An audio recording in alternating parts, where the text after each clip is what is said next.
Yesterday, during a conversation between Nayib Bukele, Donald Trump, and the media, the American Republic died, as we learned two horrifying truths: that Donald Trump plans to send, quote, homegrowns next to El Salvadorian prisons. I said, homegrowns are next. The homegrowns. You got to build about 5 more places. Yeah, that's fair. All right?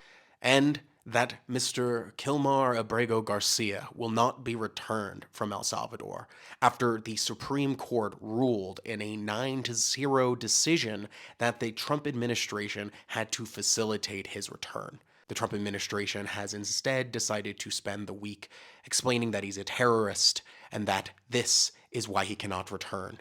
And this was confirmed again yesterday in the meeting in the White House, that a man who the Trump administration has admitted was innocent and did nothing wrong and was accidentally deported to a literal prison for terrorists is not coming home.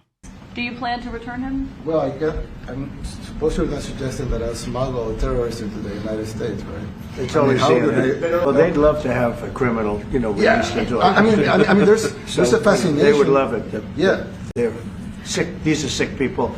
And what does this mean for everyone? That means anyone can be taken. Anyone can be placed in a prison in El Salvador, and Donald Trump will just leave you there. That is the reality. That is the situation that is happening. Also, if you can follow us and do some engagement and leave a nice long comment, it'll really help. It pays the bills. Thanks a bunch.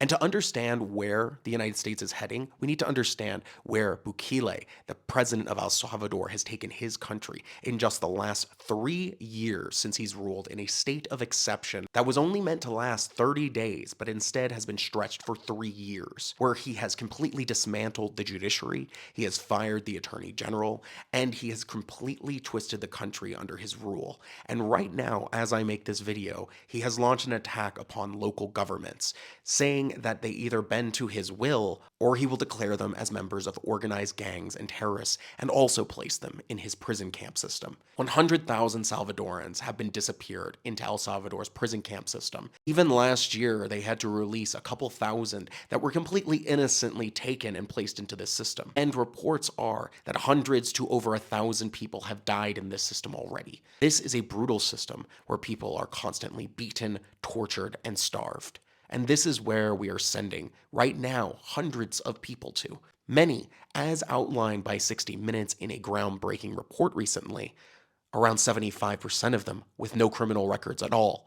Just regular people scooped up for being, well, foreign, for being Latino, for being an enemy of the Trump administration. How are they able to do that?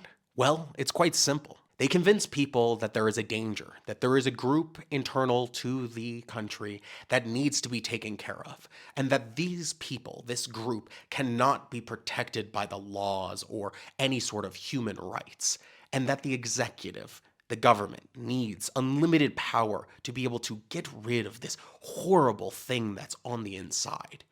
And by doing this, they just ask you one thing: if you can just temporarily give up some of your civil liberties, some of your rights, some of your freedoms. I promise temporarily it will come back to you. But if you can just temporarily give them up and give me power, then I will give you security. And that is what millions and millions and millions of Trump supporters believe. And they believe it more and more every single day as his regime continues to grow and it continues to exist, as his propaganda constantly pumps out non-stop reams of information glorifying what he is doing. Propaganda shots, for example, of the Department of Homeland Security's chief, Kristi Noem, going out to CCOT, the prison camp that they are sending people to take a photo op, to do a TikTok reel, to make it look glamorous. And she stands in front of shaved, starved prisoners while wearing a watch that's worth tens of thousands of dollars. And many of the supporters and fans of Bukele, especially on the right, will say, well, he's so popular. Wow, he's done such amazing things for his government. But it's important to understand that his 80% plus approval rating also comes with similar polls that say more than 80% of people are scared to speak out against the government. We have to also understand that his magical crime-free country also is a result of him making an actual deal with the cartels so that they could continue operating if they would just bring down the crime and violence. We understand that what he's doing is smoke and mirrors. It has been well documented. He has stripped democracy from the country in a bargain that has enriched himself, crashed the economy, forced austerity onto the people, and imprisoned tens of thousands unjustly without trial or any criminal charges. And he has also implemented a massive prison slavery operation.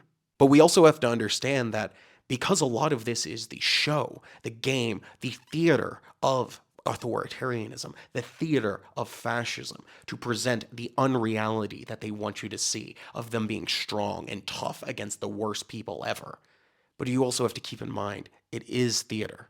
What they are doing whenever they show us the pictures of Seacott, they bring the scariest looking guys into those prison cells for that moment, for that shot, because that is what it is. That one prison is the glossy, glamorous one that you can show off to the media.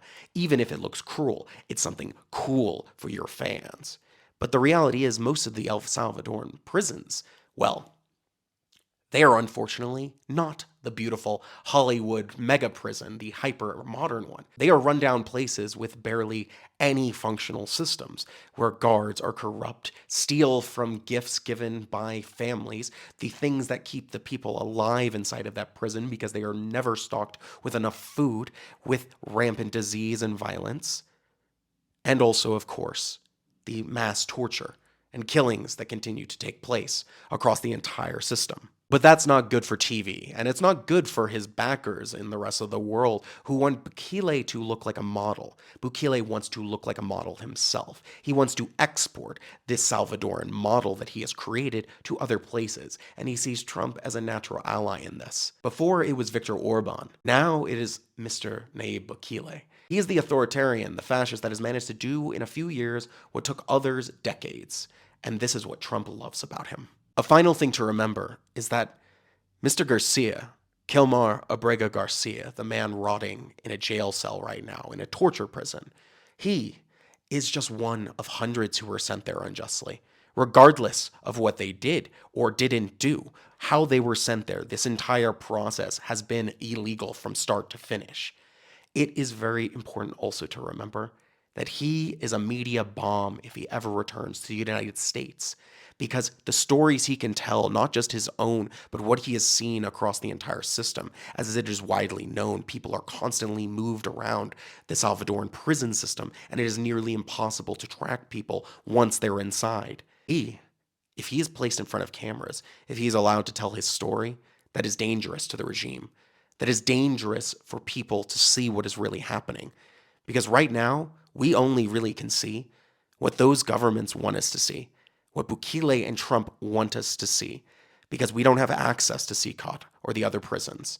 And most people are not following Salvadoran news, especially the independent journalists, close enough to be able to get this information themselves. So it is vitally important that we tell the stories and we spread this message, because otherwise no one will know. And the country that used to be the United States of America will fall into fascism quietly, until it becomes a problem for every single person all the time.